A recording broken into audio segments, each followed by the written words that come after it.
Para sa mga OFW, we all know you sacrificed a lot just to earn money abroad. Una, akala ng mga tao sa Pilipinas ang daling kumita ng pera sa ibang bansa. Akala nila, sarap buhay ka lang.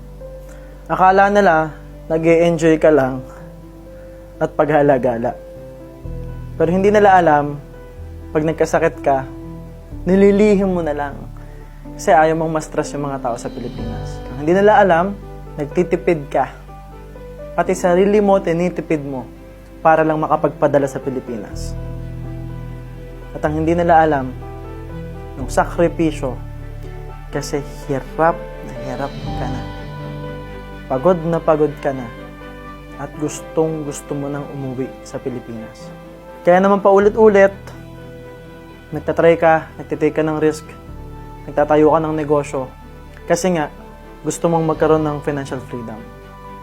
Gusto mong magkaroon ng extra income. Para at some point, kumita ng mas malaking pera. At magawa mo naman yung gusto mo para sa sarili mo. Ang problema, pag nagnegosyo, sobrang laki ng puhunan na kailangan mo. Buti na lang, may sitaw. Mamumuhunan ka lang pag nabenta na. Mamumuhunan ka lang pag sure na ang benta. Madali mong mamomonitor yung shop mo. Madaling i-monitor yung orders mo.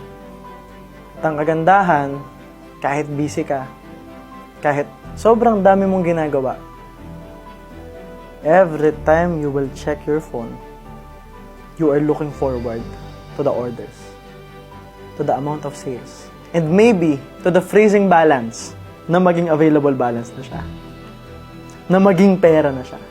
Because in a matter of weeks, kumita na yung pera mo. It's just good that at some point, may paglalagyan ka na ng pera. Hindi pa ulit-ulit yung nangyayari sa'yo.